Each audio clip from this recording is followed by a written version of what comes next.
What happens when the people who know that something is wrong are overruled by the people who need it to go right? On the morning of January 28, 1986, the Space Shuttle Challenger lifted off from Cape Canaveral while millions of people, including classrooms full of children across the United States, live on television. 73 seconds later, it was gone. Tonight, I am here with Rowan Hartsteele. Good evening, Clara. The Challenger disaster is often described as a technical failure, but the investigation that followed revealed something more disturbing. The technical problem was known, the warnings had been issued, and the launch happened anyway.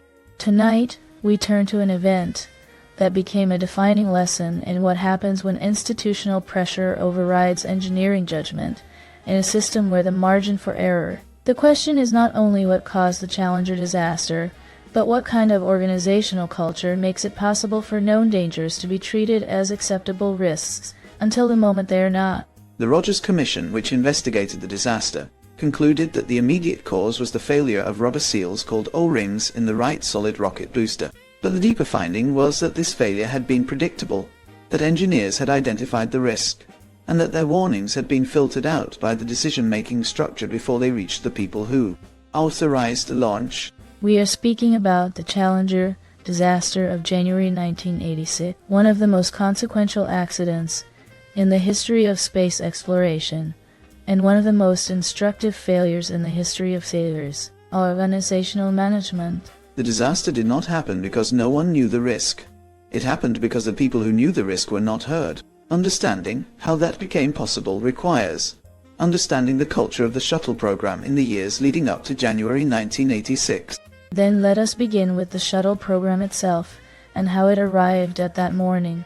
The Space Shuttle program had been conceived in the late 1960s as a reusable spacecraft that would make access to orbit routine and economical. The promise was that shuttles would fly frequently, cheaply and safely, reducing the cost of space operations and enabling a permanent human presence in low Earth orbit. By the early 1980s, the program was under significant pressure to demonstrate that promise by achieving a high launch rate. The 1986 launch schedule was extremely ambitious. NASA had planned 24 launches for that year, a frequency that required each element of the program: the orbiters, the solid rocket boosters, the external tanks, and the ground support systems to perform reliably under compressed timelines.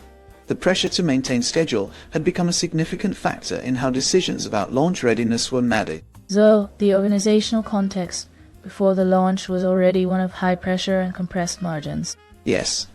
And here is the first thing we need to correct about how this disaster is commonly understood. It is sometimes presented as a sudden, unforeseeable catastrophe, a tragic accident that could not have been.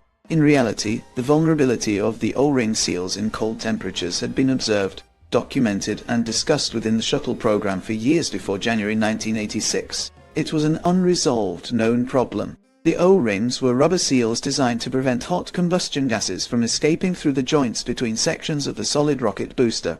In cold temperatures, rubber becomes less flexible and less effective at maintaining a tight seal. Previous shuttle launches had shown evidence of O-ring erosion and gas leakage, a phenomenon referred to in technical documentation as blow-by. These anomalies had been observed, reported, and then classified as acceptable within the existing risk framework. So the anomalies had been seen before and had been reclassified as normal rather than investigated as warnings. Precisely. The sociologist Diane Vaughan later described this process as the normalization of deviance.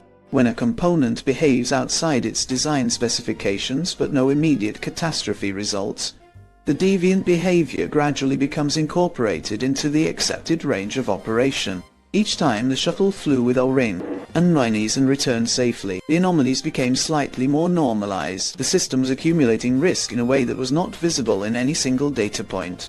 The night before the launch, engineers at Morton Thiokol, the contractor responsible for the solid rocket boosters, convened a teleconference with NASA managers to discuss their concerns about the cold temperatures. Forecast for the following morning. The temperature at the launch site was expected to drop to well below freezing, overnight far colder than any previous shuttle launch. Roger Boisjoli and Arnie Thompson, two engineers at Morton Thiokol, presented data showing the correlation between cold temperatures and O-ring erosion, and argued that the launch should be delayed. So the engineers with the most direct knowledge of the component at risk were explicitly recommending against the launch. Yes, NASA managers challenged the data, asking the engineers to prove that it was unsafe to fly, rather than requiring proof that it was safe. This inversion of the burden of proof was significant. In a system where safety is primary, the default position should be not to launch unless safety can be demonstrated. The demand that engineers prove danger, rather than managers prove safety, reversed that logic. Morton Thiokol management, under pressure from NASA, asked for time to caucus privately. During that caucus, the senior Thiokol manager Gerald Mason told the engineers to take off their engineering hats and put on their management hats. The engineers were overruled by their own management. Thiokol then gave NASA a recommendation to launch. The engineers who had raised the concerns were not consulted further. So the technical objection was converted into a management decision, and then disappeared from the record. Yes, and this transformation from an engineering concern to a management approval is the central mechanism of the organizational failure. The information did not disappear suddenly. It was filtered at each level of the hierarchy in ways that changed its character. By the time it reached the decision-makers who authorized the launch, the warning had been converted into a cleared-for-flight recommendation. The morning of the launch was the coldest in shuttle history. Ice had formed on the launch structure overnight. Ice inspection teams assessed the conditions, and while concerns were raised about ice on the fixed service structure, the decision was made to proceed. The launch occurred at 11:38 in the morning, 73 seconds after liftoff. Hot gases burned through the O-ring seal in the right solid rocket booster, causing structural failure and the breakup of the vehicle. So, the failure unfolded exactly where the engineers had said it would, under exactly the conditions they had warned about. Yes, all 7 crew members were lost. Francis Scobie, Michael Smith, Judith Resnick. The mission had been given particular public visibility because of McAuliffe, a New Hampshire schoolteacher who had been selected from over 11,000 applicants to be the first private citizen in space. Classrooms across the country had been organized specifically to watch her launch. The Rogers Commission was appointed by President Reagan to investigate the disaster. Among its members was the physicist Richard Feynman, a Nobel laureate known for his directness and his impatience with institutional obfuscation. Feynman conducted his own independent investigation alongside the formal commission work, interviewing engineers and managers and seeking to understand not just the technical failure, but the organizational conditions that had allowed it. So Feynman was on the commission, but also conducting his own parallel investigation. Yes.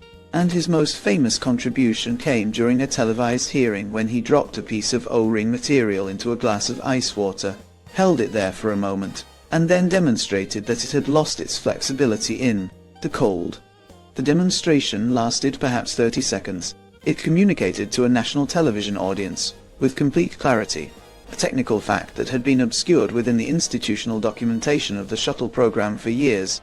So a glass of ice water accomplished what years of engineering reports had failed to do. Precisely. And this is the turning point in understanding what the Challenger disaster revealed about the relationship between technical knowledge and institutional communication. The information about O-ring vulnerability existed. The problem was not the absence of data, but the absence of a channel through which that data could reach decision-makers in a form that required them to act on it. Feynman's appendix to the Rogers Commission report contained one of the most direct statements in the history of institutional criticism.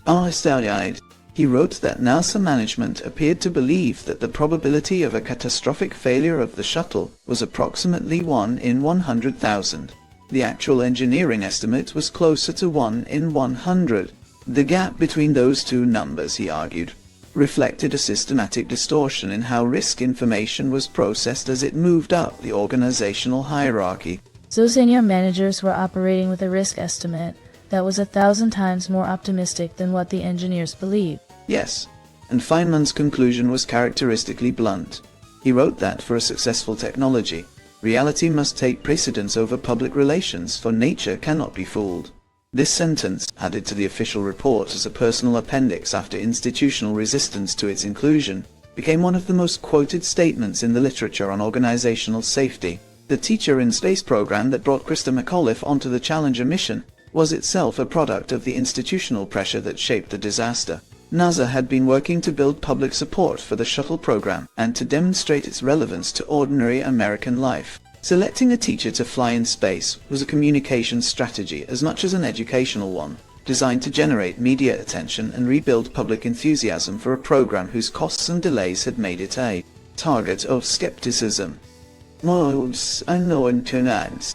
So, the public dimension of the mission increased the pressure to launch on schedule. Yes, the launch had already been delayed multiple times before January 28, and the White House was preparing for the State of the Union address that evening, at which it had been expected that the President would mention the teacher in space mission. The political calendar was not a formal factor in the launch decision, but the cumulative pressure of delays, public expectations, and institutional momentum was part of the environment in which that decision was made. The account of Roger Boisjoli, the Morton Thiokol engineer who had most forcefully opposed the launch, is one of the most instructive in the literature on engineering ethics. In the months after the disaster, Boisjoli testified before the Rogers Commission about the teleconference and the overruling of his objections. His testimony contributed directly to the Commission's findings. He was subsequently isolated within Morton Thiokol, placed on a special assignment that removed him from his engineering work, and eventually left the company. He spent the rest of his professional life speaking about engineering ethics and the responsibilities of technical professionals. So the engineer who tried hardest to prevent the disaster paid a significant personal price for having done so. Yes, and this dimension of the story is essential for understanding the full organizational dynamic. The problem was not only that warning voices were overruled in the moment, it was that the institutional culture made being a warning voice personally costly. Engineers who raised concerns faced skepticism, pressure, and in Boisjoli's case, professional retaliation. The message delivered to others in the organization was that dissent had consequences.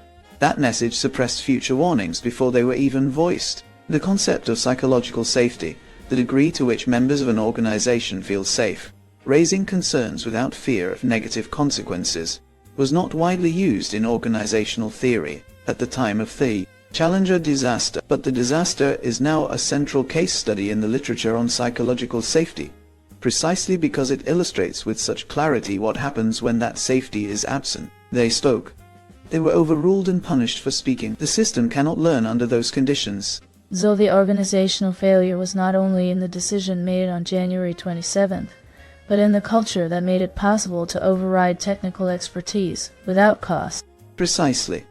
And this is why Challenger endures as a case study, rather than simply as a historical event. It provides a fully documented, publicly investigated example of how a sophisticated, technically capable organization can systematically disable its own ability to act on the knowledge it possesses. That mechanism is not unique to NASA. It operates wherever institutional pressure, hierarchical communication, and the normalization of deviation combine with high-stakes decisions. Before we close tonight, let us take a brief pause and welcome Margaret Evernight.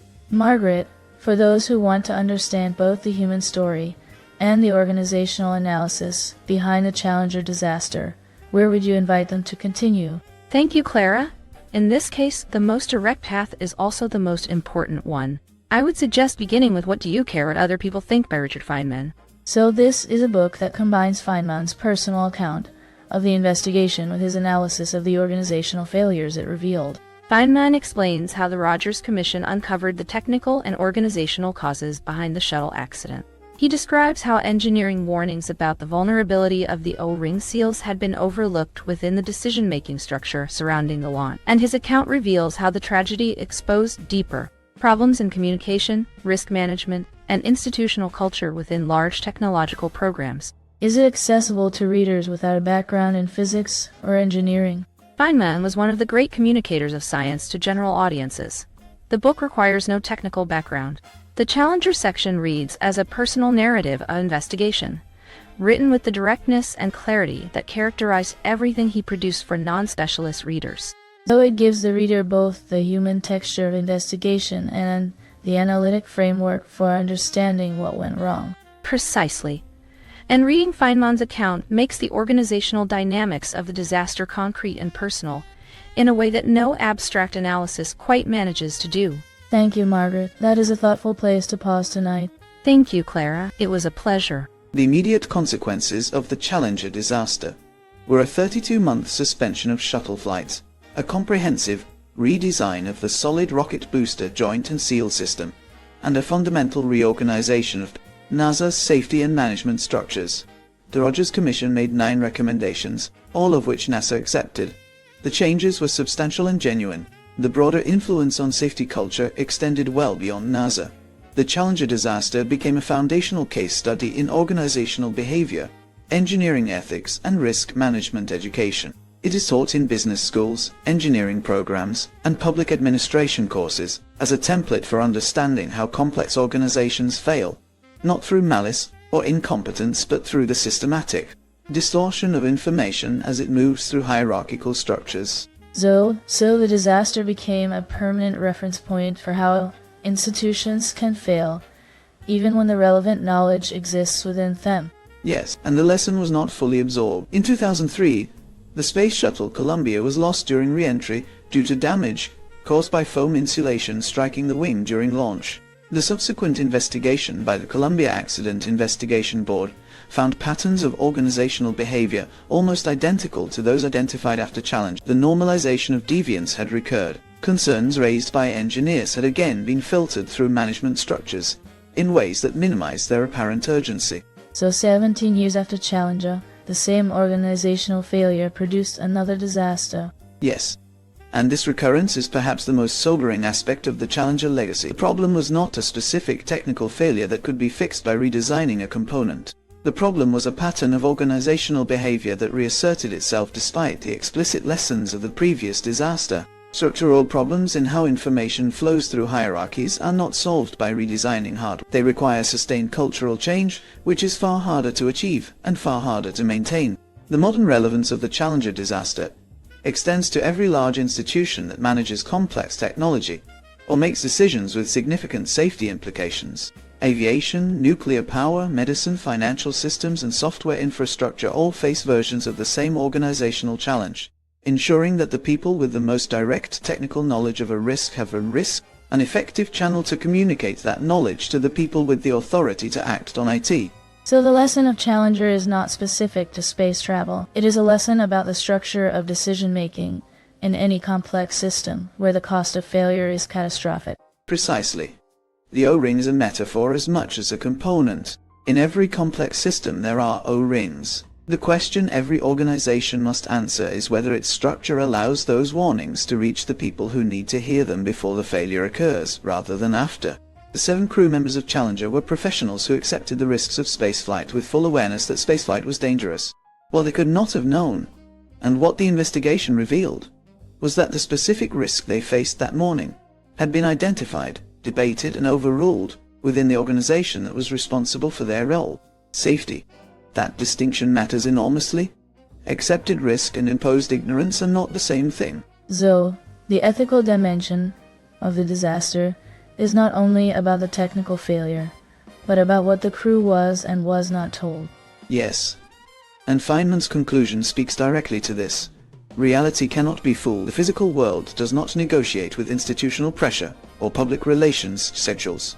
The O-ring behaved exactly as the cold physics of rubber in freezing temperatures required it to behave. The only variable was whether the organization would listen to the people who knew this before the launch or learn it afterward. Thank you for staying with us tonight. And thank you, Rowan, for guiding us through the O-ring warnings, the management chain that filtered them out, Feynman's glass of ice water, and what the Challenger disaster continues to teach us about the relationship between knowledge and power in complex institutions. Challenger reminds us that the most dangerous moment in any complex system is not when nobody knows about the risk. It is when somebody knows and the institution cannot hear them. If this conversation stayed with you, you are welcome to like, comment, and subscribe. You will find other episodes here where history, ideas, and power are approached slowly. Until next time, stay with us.